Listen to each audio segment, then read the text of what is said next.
Welcome to Let's Talk. My name is Woodrow Thompson, and I have a special guest with me today. And we're in for an interesting show today with my special guest. My special guest is a senior administrator at the international level of the Church of God of Prophecy. He's an instructor for the Center of Biblical Leadership in our international offices in Cleveland, Tennessee. Bishop Adrian Varlack, the senior, is with me. Bishop is an astute intellectual, and still others know him as a beloved father, grandfather, elder statesman, and loyal friend. Bishop Varlack, it's so good to have you with us today, and let's talk. Well, thank you. Suppose I'm ready to talk.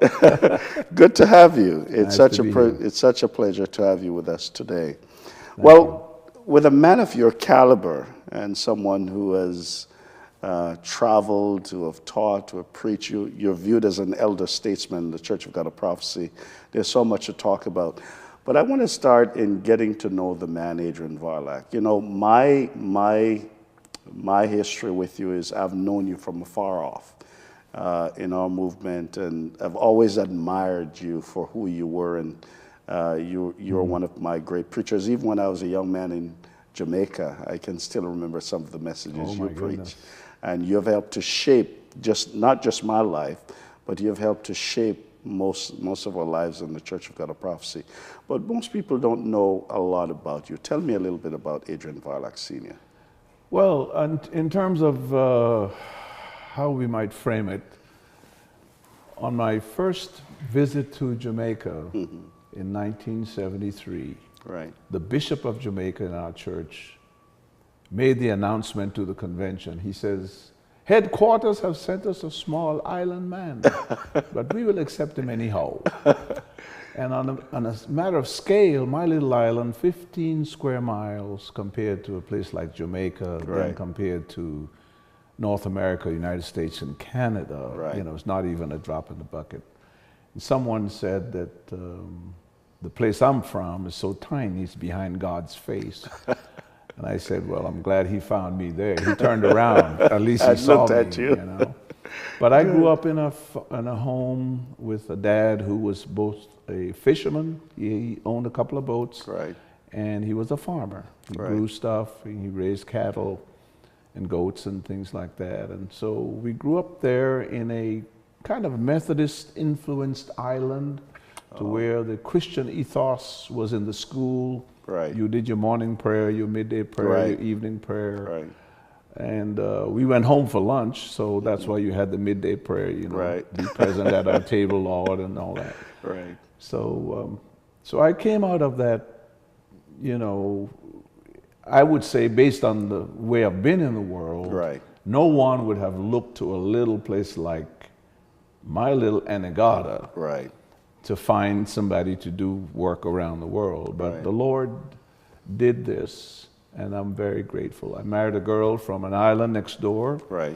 And then in 1972, our church invited us to come to the international offices to be part of the World Mission Department. We didn't move up to the continent for economic opportunity. We moved because our church moved us out of St. Thomas in the Virgin Islands to come up there. So in the meantime, of course, we got married in 1966. We had 5 little stair steps, we call them, bambinos, when we were moved. And we got 2 more since then. So we have 7 children, 19 grands, and 2 greats. You have your own church, right? I have my own small church, yes, indeed. Very good. But that's kind of who we are, come from the islands, but God has blessed us and enabled us to serve his people in many places. What I'd like to ask someone like you who's involved in leadership development is, how do we grow leadership for the 21st century? How do we develop the kind of leader that the future needs? Yes. That is really the million-dollar question in a lot of ways. And I don't have $1 million. Well, one of the reasons is that over the years, Right. churches have somewhat adopted the corporate models Right. and brought it into their administration. Okay. In the days when we were an agrarian society, Right, when everybody was farming and Right. you had some free time Right. where people could be apprenticed and Right. be mentored. Right. People could travel with you, for Right. example. Nowadays, that's a very difficult thing to arrange Right. because, education has become very prominent right out of high school into college, or college into a career, and even sometimes even before they're finished college. Right. So it is a challenge to bring the Jesus style of leadership, and that's kind of where I hang my hat. Right. Because to me, he epitomizes it in John 13, Right. when he says to his disciples, after washing their feet, Right. you call me Master and Lord, and I say, well. You say, well, because that's who I am. Right. But if I then, your Lord and Master, have washed your feet, you ought to wash one another's feet. Right. And I summarize that this way. I said that Jesus never took the posture of a Lord. Right. He wasn't a boss. He wasn't a manager. Right. He was just a servant among them. And Right. the Jesus style goes a lot against the grain of some of the corporate styles. 'Cause Okay. they have their goal, right? They Right. have their profit. Right. Profit, they have to get to the bottom line. Sure. To the stakeholders, the Sure. stockholders and investors and so on. But we're producing people, and we are growing people. Right. And Jesus said, in choosing his 12, the first phrase is that they should be with him. Right. So finding a way to have people with you nowadays, in terms of being able to pour into Right. younger persons and help to model for them the kind of leadership, it has to be rather deliberate. And you have to limit the scope of your field because you cannot do that to many people. Technology can help. Right. However, there's something about technology that puts you at a distance. Right. And that's not what you want in leadership. Right. And so maybe like we all did, looked at people from afar, and we took some qualities. That's Right. kind of distance mentoring, we would call that. Right. A lot of that goes on. But the church is trying to find that kind of leadership that would attract people the way Jesus attracted people. Right.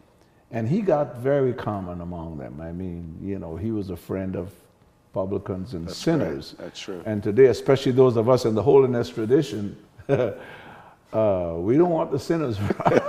We want them saved, but, Right. Well, this is so interesting, and we're going to follow up on that because there's so much more we need to talk about leadership, especially leadership within the church, Right. and leadership within the marketplace. And we'll continue this conversation when we come back from this break.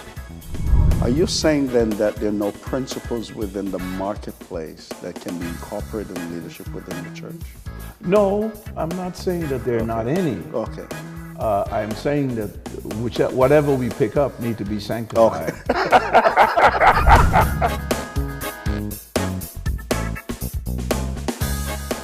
TV programs, convocations, conventions, graduations, YouTube commercials. Pinewood Films is a locally owned production company based in Toronto, and we're here to help you capture your event on video.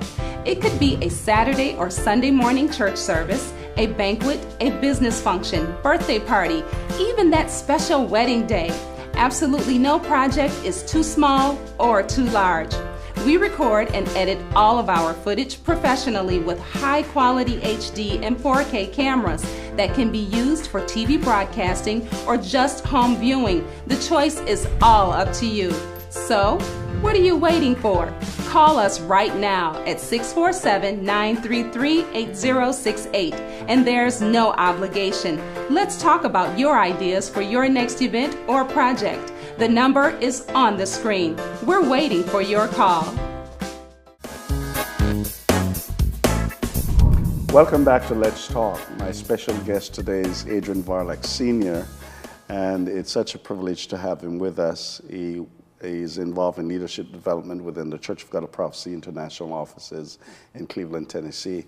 And we've just been talking about leadership, how to grow leadership, and you've been talking about the Jesus model of leadership.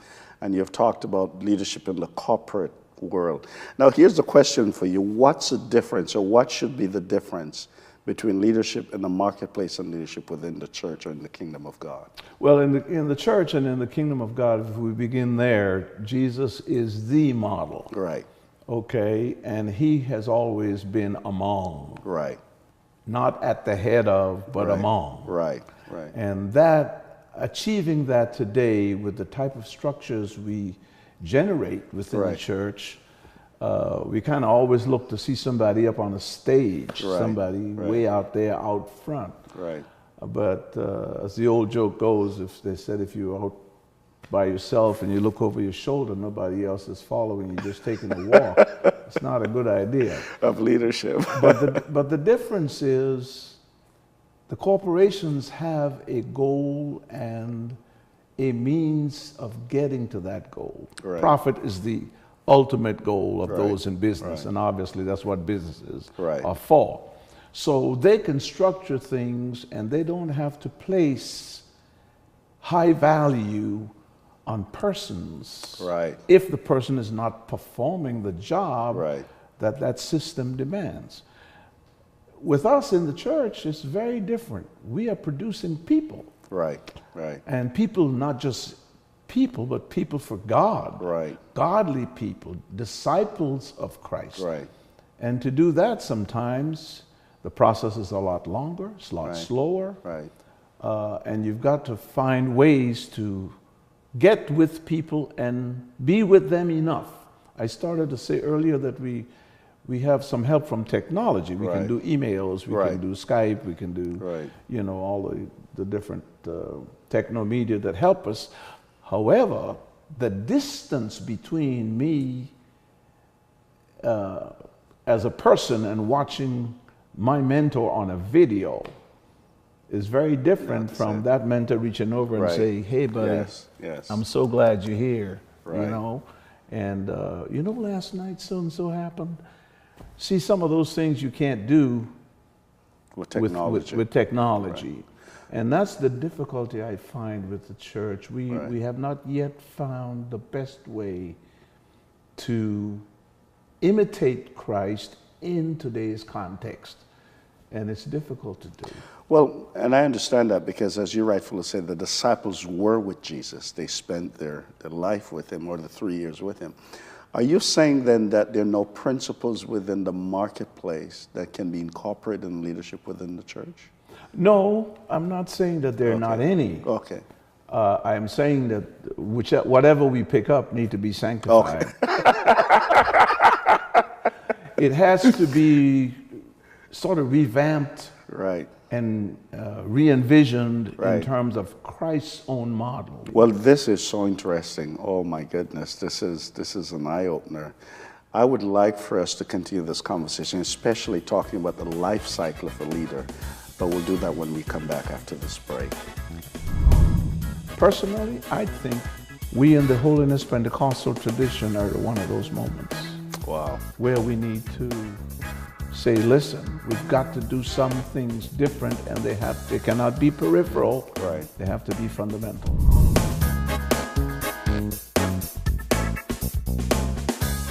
TV programs, convocations, conventions, graduations, YouTube commercials. Pinewood Films is a locally owned production company based in Toronto, and we're here to help you capture your event on video. It could be a Saturday or Sunday morning church service, a banquet, a business function, birthday party, even that special wedding day. Absolutely no project is too small or too large. We record and edit all of our footage professionally with high-quality HD and 4K cameras that can be used for TV broadcasting or just home viewing. The choice is all up to you. So, what are you waiting for? Call us right now at 647-933-8068, and there's no obligation. Let's talk about your ideas for your next event or project. The number is on the screen. We're waiting for your call. Welcome back to Let's Talk, and I have my guest, Bishop Adrian Varlack.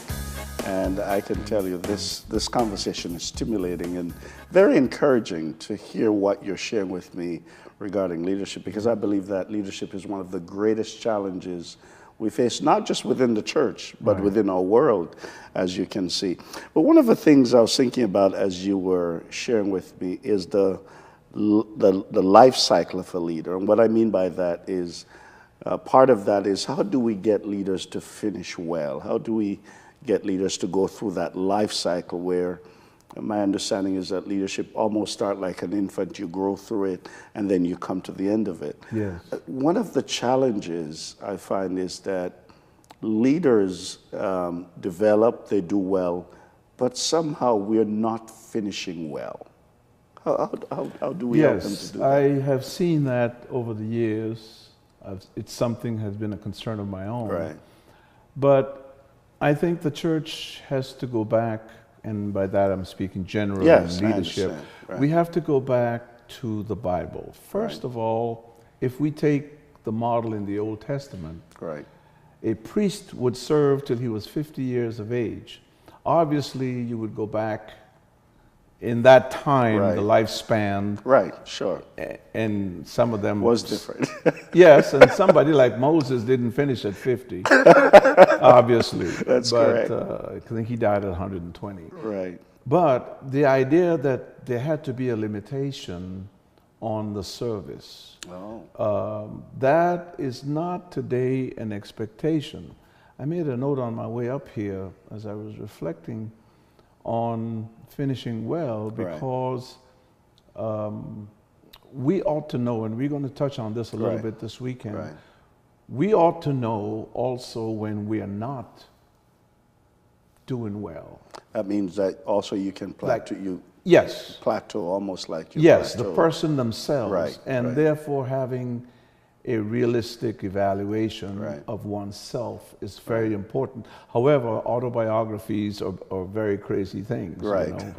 I mean, when you write your own story, you know, you have to admit bias at the start. I understand. That's of course. But I think one of the reasons they could do that in the Old Testament, and the church today, some churches have the capacity to do it, is because they have made a provision economically for pastors and leaders to survive when they no longer have an active ministry paycheck sort of thing. Many churches, some like ours, have not done so well in that area. Therefore, a person is under more or less a kind of pressure to be able to live through the down years. And obviously we thank God for whatever pension systems and Social Security our countries may have that help people out in those areas. But I think if there was a better provision, because the temple system made sure that those who served there was adequate to take care of, even when they stepped away from active service. And those are some of the things I think that we need to seriously talk about, perhaps not to help people of my age, but younger men, so that they can finish well, and by putting a kind of term limit,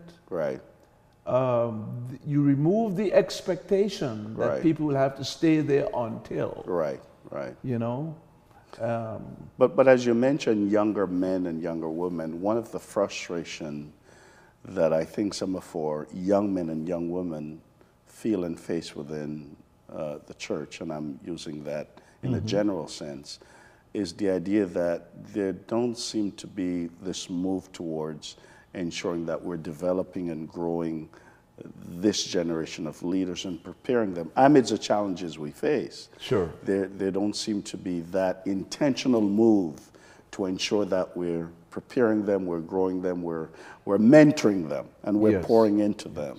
But the one of the main missing elements, even though I think we do give some training, we Right. do give Well, some, yes, we do. and we Yes. talk it a lot. Yeah, right. What we do not have is what they had in the Old Testament, a clear place of placement. Right. In Correct. other words, if you said this office will be vacant in X number of years, Right. everybody knows that Yes, that's there, yes. right? Correct. But the way we do it, You can serve. you cannot tell. And then if you have an appointment system like ours, Right. where an adequate leader that may seem to take the church further Right. can come from without the congregation and be appointed by another Right. authority, Right. the person who did all the mentoring here then gets asked the question, okay, so Right. where do I go? Right. Correct. And so we have some fundamental areas I think that we need to Right, correct. And right. let me just say this as I finish this Sure. part.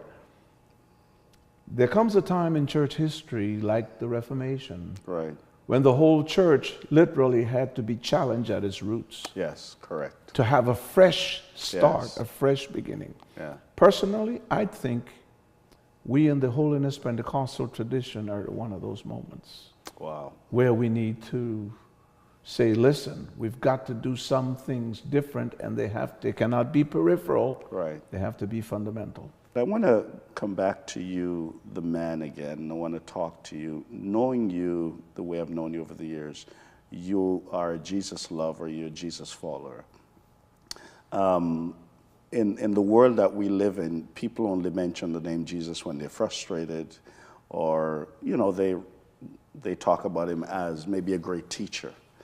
How do we go about as a church and in leadership just sharing Jesus with our world, especially in the 21st century where there seems to be no objective truth, postmodern era, an era of relativism, and all the stuff that's coming at us? How do we get to share that as leaders and as a church? Yes, I think one of the things that I have found in my own maturing as I have grown and learned and am learning still about Jesus. Jesus is not the softy that the church has projected him to be. Right. Jesus was a rugged man. I mean, he was gentle, meek, and mild in terms of how he treated those who were needy and those who needed forgiveness and so on. Right. But if you sit him down beside the Pharisees and Sadducees and hear their conversation, he would say, woe unto you, Right, this and that and the other. right. He was not a softy. And I think what we've done almost in a way is created this way of talking of Jesus to where it feels more religious than real. Right. And we have to find a way to get him out of that religious cocoon Right. we put him in, because he was a real man. Right. And he dealt with real people. He handled real problems. Right. He expressed sometimes even a thing like frustration. Right. For example, he says, as he came down off the mountain Right. of Transfiguration, he found this young boy that the nine other disciples Sure, couldn't cure. Sure. He says, how long have I been with you? How long must I suffer you? Right. That sounds a little frustrating. Right. Then we see him in his reality, reaching his level of obedience with the Father, wrestling Right. in the garden.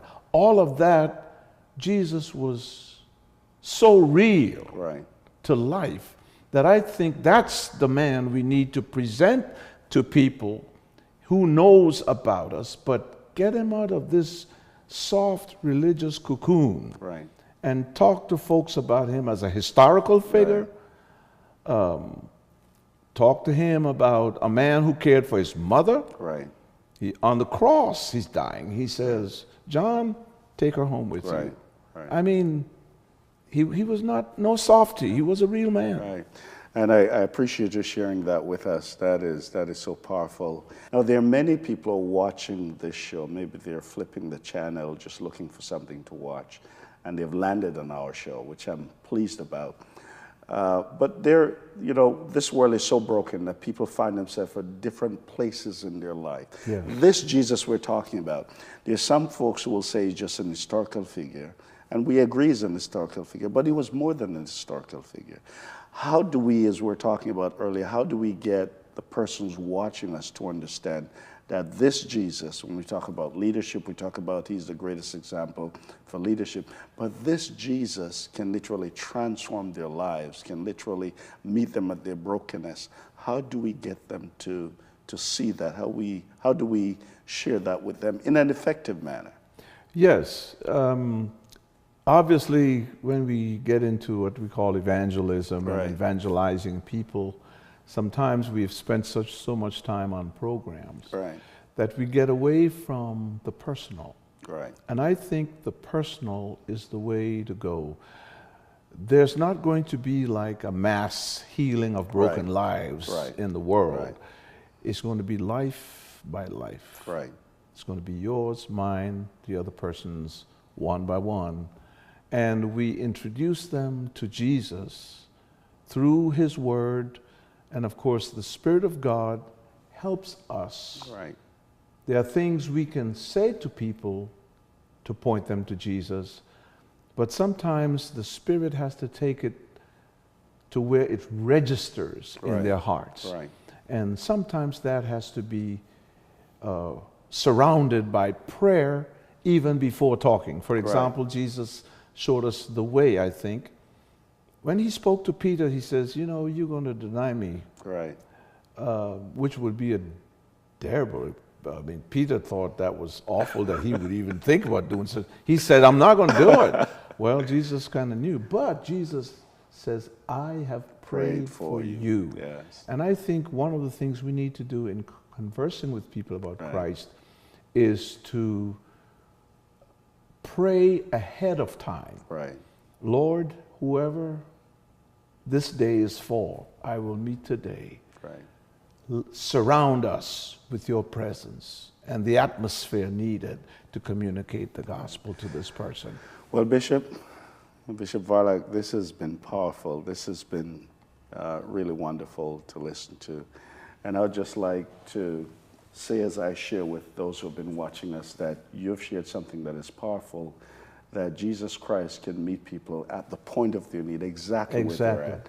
So just want people to know that Jesus was more than a historical figure. He is the person that can literally transform their lives. And what I love about Jesus, if you just call on him, just call out to him, he's right there to help. So thank you again. And I'd like to thank you for joining us on Let's Talk. Let's keep talking, and see you next time.